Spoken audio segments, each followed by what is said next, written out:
बिस्मिल्लाहिर्रहमानिर्रहीम। अस्सलाम वालेकुम नादरीन, आप यूट्यूब चैनल देख रहे हैं। मैं इमरान खान हूँ। सबसे पहले फैज़ हमीद वाला मामला जो है उसको तूल पकड़ाया जा रहा है, तो क्या इमरान खान साहब को इसमें फ़िक्स किया जा सकता है? कुछ चीज़ें मैं आपके सामने रख देता हूँ और ये हक़ाइक़ हैं। देखें, इमरान खान साहब को उठाकर इस वक्त मिलिट्री कोर्ट में ले जाना इतना आसान नहीं है। पाकिस्तान की गवर्नमेंट ने आलमी सतह पर बहुत सारी यकीन दहानियाँ करवाई हैं, और ना सिर्फ गवर्नमेंट ने करवाई हैं बल्कि पाकिस्तान की एस्टेब्लिशमेंट ने भी करवाई हैं। थोड़ा अर्सा पहले आपने सुना होगा, बरतानवी वज़ीर ख़ारजा ने अपने ही एमपीज़ के लेटर का जवाब देते हुए कहा था कि इमरान खान साहब को मिलिट्री कोर्ट के अंदर नहीं भेजा जा रहा है या मिलिट्री कस्टडी में वो नहीं जा रहे, और हमने इस चीज़ के ऊपर नज़र रखी हुई है। अक़वाम मुत्तहिदा को इन मामलात के ऊपर एतराज़ है। पाकिस्तान में already supreme court of Pakistan में ये केस भी चल रहा है। इंसानी हकूक़ की तंजीमें और सारी दुनिया के अंदर इसके ऊपर रोला पड़ जाएगा और इतना शोर मच जाएगा कि पाकिस्तान की हुकूमत से संभाला नहीं जाएगा। लेकिन इनका पता कोई नहीं है, ये कुछ भी कर सकते हैं। जो लोगों को गोलियां मार सकते हैं अपने लोगों को, तो वो कुछ भी कर सकते हैं, इनसे बाईद कोई नहीं है। लेकिन अगर हकायक को आप सामने रखें तो ऐसा कर नहीं पाएंगे, तो फिर ये इतना दबाव डाला क्यों जा रहा है? दो तीन वजूहात है ना। एक तो तवज्जो हटानी है हर हाल में। इमरान खान साहब ने अपनी पार्टी को कहा कि 26 नवंबर को जो कत्लेआम हुआ उसके ऊपर फोकस रखो। उन्होंने कहा कि मुकदमा दर्ज करवाया जाए। दो नाम भी दिए उन्होंने, वज़ीर आज़म का और वज़ीर दाखिला का, दो नाम भी दिए ना उन्होंने। और उसके अलावा मज़ीद लोगों के ऊपर भी ये मुकदमा दर्ज होंगे। अब बजाय इसके कि ये वाला काम किया जाए, मैं एक वीडियो देख रहा था, शेर अब्दुल मरवत माफ़ी मांग रहे थे डीआईजी से इस्लामाबाद के। बड़ी अच्छी बात है। वो ये कह रहे थे कि सैयदज़ादा, मैंने इसके बारे में कुछ इस तरह के जुमले बोल दिए हैं कि मैं माजरत चाहता हूँ, लेकिन क्या इस्लामाबाद पुलिस माफ़ी मांगेगी जो डी चौक के अंदर मार कुटाई हुई है? यानी जिस तरह डी चौक के अंदर लोगों के ऊपर सीधी गोलियां चलाई गई हैं, क्या इस्लामाबाद पुलिस उसके ऊपर माफ़ी मांगेगी? क्या इस्लामाबाद पुलिस इस बात पे माफ़ी मांगेगी जो उन्होंने माओं के साथ, बहनों के साथ किया, जो चादर और चार दीवारी का तकद्दुस पामाल किया, जो केपी हाउस के अंदर जाकर किया गया? यानी इखलाकियात सारी की सारी पाकिस्तान तहरीक इंसाफ को देखनी होती है। और बड़ी अच्छी बात है, अगर आपने किसी के बारे में बिलो द बेल्ट जाकर बात की है तो आप माजरत करें, इससे आपके ज़र्फ का पता चलता है। लेकिन इस्लामाबाद पुलिस, वही डीआईजी उस वक्त खड़ा होकर कह सकता था कि हमने आपके लोगों को कत्ल किया, हमें इस बात का अफसोस है। वो ये कह सकता था कि मैं भी माफ़ी मांगता हूं कि मैंने आपकी खवातीन के ऊपर टॉर्चर किया, बच्चों के ऊपर टॉर्चर किया, और मैंने मुंह पे काले कपड़े डाल के हज़ारों की तादाद में आपके कारकुनों को रुसवा किया। लेकिन ये वन साइडेड है। देखें, जिसकी लाठी उसकी भैंस, जिसके बाद ताकत है वो जो मर्जी माफ़ी मंगवा ले, जो मर्जी कर ले। सूरत हाल तो ऐसे ही है। अब एक्चुअली तवज्जो हटाने की कोशिश की जा रही है 26 नवंबर से, जिससे इमरान खान साहब ने मना किया कि फोकस वहां पे रखो। अभी तक तो एफआईआर दर्ज नहीं हुई, लेकिन लतीफ़ खोसा साहब ने एक स्टेटमेंट दिया, एक इशारा दिया। उन्होंने कहा जी कल अदालत में जा रहे हैं उनके बकौल, और अदालत में जाएंगे तो फिर चीज़ें सामने आएंगी। अब एक डाटा कलेक्शन तो कर लिया पाकिस्तान तहरीक इंसाफ ने। सबसे पहले अदालत की बजाय पुलिस स्टेशन में जाना चाहिए था। वहां पे अदालत जाएंगे, अदालत कहेगी जी आपने कौन सी पुलिस स्टेशन में एफआईआर के लिए या अंदराजे मुकदमा के लिए आपने दरखास्त दिया, जरा वो ले आए आप। तो जब इनके पास नहीं होगा तो फिर दोबारा इनको चंद दिन का टाइम मिलेगा, फिर ये जाएंगे। तो ये मुझे लगता है कि डिले हो जाएगा जो ड्यू प्रोसेस ऑफ लॉ है। पाकिस्तान में अंडर मैट्रिक बच्चा भी ये जानता है कि सबसे पहले आप पुलिस स्टेशन जाते हैं। पुलिस स्टेशन में नॉर्मली ऐसे मुकदमात की एफआईआर दर्ज नहीं होती। जब वो दर्ज नहीं होती तो फिर आप दूसरे फोरम पे जाते हैं, आप अदालत का दरवाज़ा खटखटाते हैं, आप कहते हैं जी हमारा एक मुकदमा बनता है, पुलिस दर्ज नहीं कर रही, पुलिस को बुलाया जाए और बुलाकर हुक्म दिया जाए कि हमारा ये मुकदमा दर्ज किया जाए। ये है तरीक़ाकार। लेकिन अब पाकिस्तान तहरीक इंसाफ इसको कैसे देख रही है ये भी पता चल जाएगा एक दो दिन के अंदर। आपको डाटा सर्कुलेट होना शुरू हो गया है, और पाकिस्तान तहरीक इंसाफ ने इस बात का क्लेम किया on the floor of the house as well. Senate में, कौमी असम्बली में वो ये कह रहे हैं कि हमारे 200 से जायद लोग लापता हैं जिनकी हमें तलाश है। हमें नहीं पता हमारे बंदे कहाँ गए, हमें नहीं पता कि वो जिंदा हैं या जिंदा नहीं है, हमें नहीं पता वो कभी वापस आएंगे या नहीं आएंगे। लेकिन 200 से ज्यादा लोग, पाकिस्तान तहरीक इंसाफ ये दावा कर रही है कि वो लापता हैं। अब फैज़ हमीद वाला केस क्यों इतना उठाया जा रहा है? पाकिस्तान तहरीक इंसाफ के भी कुछ लोग इसके ऊपर ज्यादा बात कर रहे हैं। यानी होना तो ये चाहिए कि पाकिस्तान तहरीक इंसाफ के साथ मीडिया कोई भी बात करे तो पाकिस्तान तहरीक इंसाफ के लोग जवाब देने की बजाय एक ही बात पूछें, गोली क्यों चलाई? जैसे हुकूमत के पास गुज़िश्ता 1.5 साल से अपनी हर नाकामी का एक जवाब है 9 मई। हुकूमत के पास हर बेशर्मी का एक जवाब है 9 मई। हुकूमत के पास अपनी हर नालायकी का एक जवाब है 9 मई। हर सवाल का एक जवाब है 9 मई। इसी तरह पाकिस्तान तहरीक इंसाफ को भी 26 नवंबर का जो कत्लेआम है, और ये बहुत बड़ी ज्यादती हुई है, इसको कोई साजिश तो कह नहीं सकता।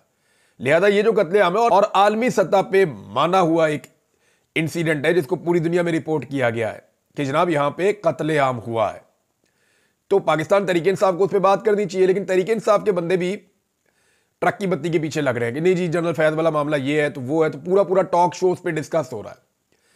हालांकि जो मेरा अंदाजा है वो ये है कि ये इमरान खान साहब पे प्रेशर डालने की कोशिश है और प्रेशर को मैक्सिमम बढ़ाया जा रहा है, क्योंकि पाकिस्तान की गवर्नमेंट ये जानती है कि जब जो बाइडन की हुकूमत नहीं रहेगी अमेरिका में, तो ये जो सपोर्ट उनके पास है वो चली जाएगी।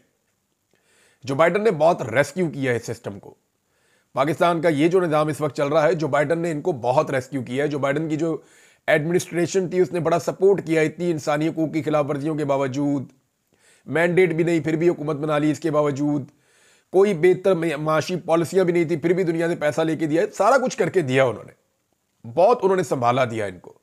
लेकिन जो बाइडन अगर चले गए तो फिर क्या बनेगा इनका? तो जो बाइडन के जाने से पहले पहले इमरान खान साहब के साथ जल्द अज जल्द कोई मामला सेटल करना चाहते हैं, और सेटल करने के लिए जो है वो या तो इमरान खान साहब मान जाए जो वो मान नहीं रहे, या फिर इमरान खान साहब पे दबाव इतना बढ़ा दिया जाए उनकी पार्टी का भी, और ये भी बताया जाए कि आपको ये कर देंगे वो कर देंगे, उन्हें खौफजदा किया जाए और इतना ज्यादा परेशान किया जाए कि एक वक्त है कि इमरान खान कहे ठीक है ये वाली चीज तो मैं मान लेता हूं तो ऐसे कर देता हूं, फ्लेक्सिबल किया जाए इमरान खान साहब को बेहतर डील लेने के लिए या इमरान खान के साथ बेहतर डीलिंग करने के लिए। ये एक रास्ता भी हो सकता है कि प्रेशर बढ़ाओ ताकि जो बाइडन के जाने से पहले पहले इमरान खान साहब के साथ कोई ना कोई मामला हल हो जाए। अब आप अंदाजा करें यहां तक ये सिस्टम गिर गया है, यहां तक सिस्टम गिर गया है कि इमरान खान साहब के पहले निकाह को नहीं मानते थे, अब कह रहे जी बुशरा बीबी से तलाक ले लें। यानी फैसल वाडा ने यह मुतालबा किया है कि इमरान खान साहब ने अपनी जान बचानी है तो बुशरा बीबी को तलाक दे दें। यानी हद नहीं होगी ये, यानी किस लेवल पे ये रियासत और इसका निजाम चला गया है कि घरों की तलाकों तक आ गए ये। यानी तो फप्पे कुटनी हो गई, रियासत ना हो गई कि जनाब उसका निकाह ठीक है या नहीं है, उसका निकाह जो है वो फारग कराना चाहिए, इनकी तलाक करा दो। ये क्या चल रहा है? ये तो एक फप्पे कुट्टन औरत वाला किरदार है जो इस वक्त रियासत अदा कर रही है, और इनकी ख्वाहिशें कैसी हैं अजीबो गरीब किस्म की, और धमकियां लगवाते हैं। यानी अभी एक बंदे ने सहमी हुई धमकी लगाई है, मैं इसको कह रहा हूं सहमी हुई धमकी, और मैं किसी वजह से कह रहा हूं क्योंकि मेरे पास इसका बैकग्राउंड इंफॉर्मेशन है। धमकी ये लगाई गई है कि एक बड़े सियासी लीडर के लिए, साबिक वजीर आजम के लिए, कि इमरान खान को अभी पता ही नहीं है कि उसका पाला किससे पड़ा है। देखिए मैं जितना इमरान खान को समझता हूं ना, इमरान खान को यह पता ही नहीं करना कि उसका पाला किससे पड़ा है, उसको इस बात की परवाह ही नहीं है कि उसका पाला किससे पड़ा है, और ना वो इसके बारे में कोई ज्यादा सोचता होगा इमरान खान। ये बात रिकॉर्ड पर है, यानी ये जो रऊनत और तकब्बुर है ना, ये इस जुमले का खालिक जो है वो ये बात अच्छी तरह जानता है, और उसको ये जरूर पता होगा कि उसका पाला इस मरतबा नवाज शरीफ से नहीं पड़ा, उसका पाला इस मरतबा जरदारी से नहीं पड़ा, उसका पाला इस दफा पड़ा है इमरान खान से जो डिफरेंट आदमी है, आउट ऑफ द बॉक्स आता है। जिस शख्सियत के लिए दावा किया गया है ना कि इमरान खान का पाला किससे पड़ा है, वो जरा इमरान खान की तरह गोलियां तो खा के दिखाए, वो इमरान खान की तरह डट कर खड़ा होकर तो दिखाए, वो इमरान खान की तरह जो है बार बार कातलाना हमले करवा कर तो दिखाए, वो इमरान खान की तरह इद्दत वाले मुकदमे का सामना करके तो दिखाए, वो इमरान खान की तरह हर हमले को बर्दाश्त करके और साबित कदम खड़ा होकर तो दिखाए। मुंह से चूं नहीं निकलेगी अगर इमरान खान जैसी जेल काटनी पड़ गई किसी को 10 दिन भी, जो इमरान खान साहब के साथ किया गया है। ये वो इमरान खान है जो एक आवाज देता है तो पूरा पाकिस्तान बंद हो जाता है। ये वो इमरान खान है जो एक आवाज देता है तो आलमी सतह की खबरें बनती है, पूरी दुनिया के अंदर लोग एहतजाज करने निकल आते हैं। ये आलमी लेवल का ब्रांड है। तो इमरान खान को तो ये पता भी नहीं करना कि उसका पाला किससे पड़ा है, लेकिन जिसका पाला इमरान खान से पड़ा है ना, उसको अच्छी तरह पता चल गया है कि उसका पाला किससे पड़ा है। नाज़रीन, खुद एहतसाबी की बात होती है तो उसमें जो है वो एक ट्वीट भी करवाया गया क्रिकेटर से, शाहिद अफरीदी से, कि जनाब इदारे के अंदर खुद एहतसाबी हो रही है, ISPR ने ये कह दिया है। तो देखिए खुद एहतसाबी एक अच्छी चीज़ है, होनी चाहिए, और मैं जितना मुझे ऐसा लगता है कि ये बड़ी अच्छी चीज़ है कि जनरल फैज़ को इस बात पे सजा हो कि सियासत में तूने मुदाखलत क्यों की भाई, इख्तियारात से तजावुज़ क्यों किया, ताकि ये रास्ता तो खुले ना। इससे पहले जर्नैलों को गद्दारियों के ऊपर सजाएं होती रही है, बगावत के ऊपर मामलात होते रहे हैं, राज बेचने के मामलात हैं या कोई और चीज़ें हैं, उन पर सजाएं होती रही, करप्शन वरप्शन ये चीज़ें हैं। लेकिन सियासत में मुदाखलत में जर्नैल फिक्स हो जाए ना तो कमाल हो जाएगा, पाकिस्तान में रास्ता खुल जाएगा। फिर उसके बाद जनरल बाजवा की बारी आएगी, फिर आज जो हो रहा है ये लोग भी, जो इससे पहले हुआ वो लोग भी, सारे इंशाल्लाह फंसेंगे और सबको जवाब देना पड़ेगा कि उन्होंने पाकिस्तान की सियासत के अंदर गंदा किरदार क्यों अदा किया है। तो ये दरवाजा खुलना चाहिए। अब जनाब सोर्सेज से खबरें दी जा रही हैं कि फैज हमीद से 50 से ज्यादा सियासतदान राब्ते में थे और इसमें पाकिस्तान तहरीक इंसाफ के सियासतदान थे। अब आप सिर्फ ये पता कर लेना कि दूसरी जमातों के कौन कौन से सियासतदान फैज हमीद से राब्ते में थे तो आपके 14 तबक रोशन हो जाएंगे। आप हैरान हो जाएंगे कि कौन कौन फैज हमीद से राब्ते में था, और अगर ये मामला खुले तो आपको बड़ा मजा आएगा। दूसरा, कौन से सहाफी फैज हमीद से राब्ते में थे तो आपके दोबारा 14 तबक रोशन हो जाएंगे। यानी मैं अपनी जिंदगी में इस आदमी को मिला नहीं, अच्छा ही हुआ नहीं मिला। जब मुझे उठाकर ले गए थे ये जिनसियां, और मुझे मार मार के यही पूछते थे कि फैज हमीद से कब मिले थे, और मैंने कहा एक दफा साबित कर दो, एक दफा मेरी मुलाकात और टेलीफोन पे ही बात साबित कर दो। मैं इस बंदे को कभी मिला ही नहीं अपनी जिंदगी में। मेरे सोर्सेज और थे, मैं उनके जरिए से खबरें लेता था, लेकिन फैज हमीद को मैं कभी नहीं मिला। जनरल बाजवा को मिला हूं और बहुत सारे जनरल्स को मिला हूं, फैज हमीद को नहीं मिला, लकीली नहीं मिला। लेकिन जिन लोगों के फैज हमीद के साथ राब्ते थे ना सहाफियों में, आप जब वो लिस्ट आप पढ़ेंगे ना तो आपको मजा आ जाएगा और आप कहेंगे यार ये मुंह पे क्या कहते हैं, और मुलाकातें इनकी सबसे ज्यादा थी, रिकॉर्ड किस्म की। तो ये सारी चीजें आपको पता चलेंगी आने वाले वक्त में। जावेद लतीफ साहब PMLN के कई दफा मेंबर कौमी असम्बली रहे शेखुपुरा से, नवाज शरीफ के बहुत काबिल एतमाद और करीबी साथी हैं और PMLN के बहुत करीबी लोगों में से एक है। मरियम नवाज ने अपना एक दौर में जो प्रोफाइल पिक्चर है ना ट्विटर की, वो भी जावेद लतीफ की शक्ल लगाई हुई थी, उनका चेहरा लगाया हुआ था। तो जावेद लतीफ साहब ने पोल खोलना शुरू कर दिए, और देखें जिन चीजों के जावेद लतीफ साहब ने पोल खोले ना, इन्हीं चीजों पे इमरान खान साहब पे हमला हुआ, इन्हीं बातों पे शहबाज गिल साहब के ऊपर अटैक हुआ और उनको गिरफ्तार किया गया और उनको टॉर्चर किया गया, उनको अगवा किया गया, उनके कपड़े उतारे गए। इन्हीं बातों के ऊपर आजम सवाती के साथ जुल्म हुआ। इन्हीं बातों की वजह से आज हजारों लोग जेलों में बंद हैं। इन्हीं बातों की वजह से पाकिस्तान में हजारों मुकदमा दर्ज हुए। इमरान खान के ऊपर 188 मुकदमात हो गए, मुझे 9 दफा गिरफ्तार किया गया इन्हीं बातों की वजह से, जो अब जावेद लतीफ साहब गवाही दे रहे हैं। देखिए हक गालिब आ जाता है, चीजें सामने आ जाती हैं, थोड़ा टाइम लग जाता है। हम अल्लाह का शुक्र है कि सुरखरू हो रहे हैं। जो हमने आज से 2.5 साल पहले सारी बात बताई थी वो गवाहियां अब खुद आ रही हैं। फजल रहमान गवाही दे चुके, शाहिद काका अब्बासी गवाही दे चुके, और बहुत सारे लोग हैं PMLN के जो छोड़ गए या मौजूद हैं वो गवाहियां दे चुके। आजकल रोजाना गवाही दे रहे हैं करमानी साहब, आसिफ करमानी साहब, नवाज शरीफ साहब के सेनेटर थे, उनके पर्सनल सेक्रेटरी रहे हैं, वो गवाही दे चुके। अब एक और गवाही आई है, वो जावेद लतीफ साहब की है। जावेद लतीफ साहब ने रजीम चेंज ऑपरेशन का पूरा पोस्टमार्टम कर दिया, कमाल किस्म का पोस्टमार्टम किया जावेद लतीफ साहब ने किया जनाब कि उन्होंने कहा जी हमने स्टैब्लिशमेंट के कहने के ऊपर इमरान खान की हुकूमत गिराई थी, तहरीक तो एतमाद हम नहीं करना चाहते थे, हम पे जनरल बाजवा, जनरल फैज वगैरह ने दबाव डाला था और इमरान खान की हुकूमत गिरवाई गई थी। यह है सियासी मुदाखलत। इमरान खान ने अगर कोई सियासी मुदाखलत की है, सियासतदान ने सियासत ही करनी है, तो कोई हुकूमतें नहीं गिराता रहा वो जर्नैलों के साथ मिलकर। लेकिन यहां पे जर्नैलों के साथ मिलकर PMLN खुद गवाही दे रही है कि हमने हुकूमत गिराई और हम नहीं चाह रहे थे, लेकिन जर्नैलों ने हमसे अदम एतमाद करवा के हुकूमत गिरवाई। पीपल्स पार्टी के लोग भी अब इशारे देते हैं। दूसरी जानिब उन्होंने कहा जी कि हम हुकूमत बनाना भी नहीं चाहते थे, हम इलेक्शन हार गए थे 2024 के इलेक्शन में 8 फरवरी को हम हार गए थे, और हमने मियां साहब को जाके, मेरी भी मुलाकात हुई थी, मैंने जाके कहा तो ना नवाज शरीफ हुकूमत बनाना चाहता था ना शहबाज शरीफ हुकूमत बनाना चाहता था। उन्होंने कहा जी हम हुकूमत बनाने नहीं चाहते थे, हमें जबरदस्ती हुकूमत बनवाई गई और वो भी एस्टेब्लिशमेंट ने बनवाई। तो देखें वो चीजें जिनके ऊपर पाकिस्तान की रियासत मुकदमे दर्ज करती थी, लोगों को मारती थी, लोगों को नंगा करती थी, लोगों को जबरी तौर पे लापता करती थी, लोगों के कारोबार बंद करती थी, लोगों को तकलीफ देती थी, वो तमाम बातें कोई भी करता था उसको निशाने इबरत बनाया जाता था।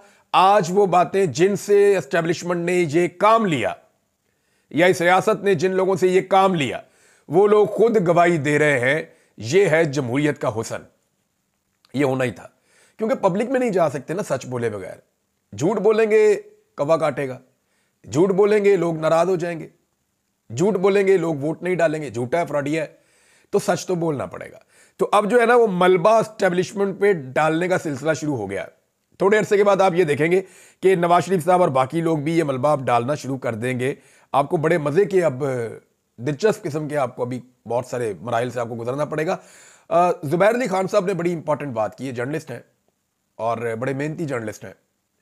उन्होंने ये कहा कि देखिए अगर खुद एहतसाबी होनी है ना इदारे में, जैसे कि शाहिद अफरीदी ने कहा था, तो फिर तो देखें इमरान खान साहब ने भी एक FIR की दरखास्त दी हुई है, वो भी होनी चाहिए थी। फिर तो शहीद अरशद शरीफ की वालदा ने भी एक FIR की दरखास्त दी हुई है, फिर तो वो भी होनी चाहिए थी FIR। तो जुबैर अली खान साहब ने बड़ा इंपॉर्टेंट नुक्ता उठाया है, बहुत इंपॉर्टेंट नुक्ता है। इसके ऊपर एहतसाब तो फिर ऐसे होता है कि फिर साफ साफ होता है, फिर तो एहतसाब या होता है या नहीं होता।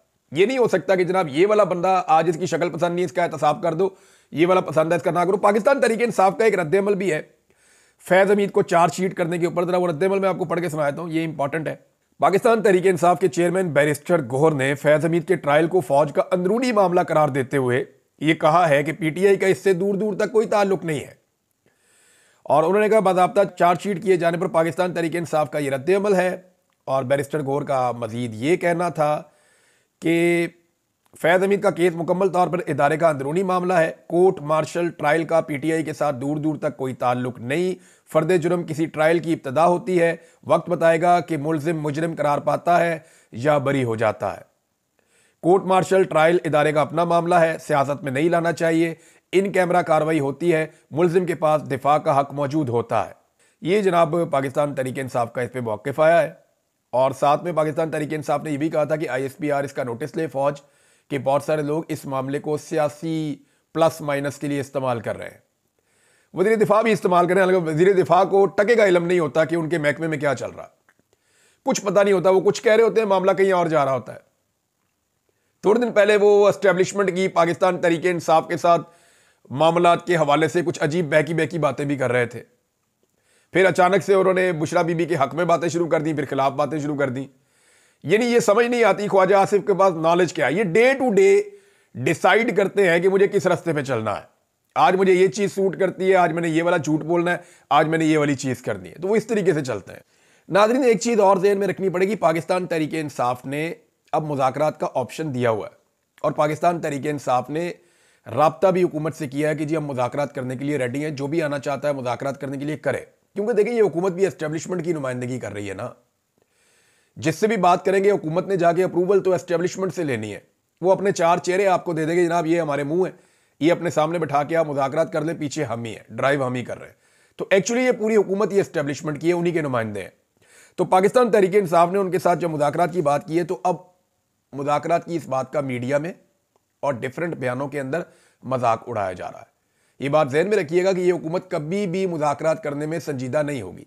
पाकिस्तान तहरीक इंसाफ पहले तो इनसे करना ही नहीं चाहती थी, लेकिन अब जब उन्होंने करने की बात की है तो इस हुकूमत ने साबित किया कि ये कभी भी मुज़ाकरात में संजीदा नहीं होगी। वजह यह है कि मुज़ाकरात के नतीजे में इन्हें उसूली मौक़िफ़ मानने पड़ेंगे, और जब जब ये किसी एक उसूली मौक़िफ़ को मानेंगे, इनकी ताकत कम होती चली जाएगी और अल्टीमेटली इनकी हुकूमत गिरेगी। इनको इलेक्शन में जाना पड़ेगा, जिसके खतरे का इजहार मौलाना फजल रहमान साहब से मुलाकात में राणा सनाउल्लाह साहब कर चुके हैं कि अगर इलेक्शन हो गया तो इमरान खान की 2/3 अक्सरियत होगी और फिर हम फारग हैं।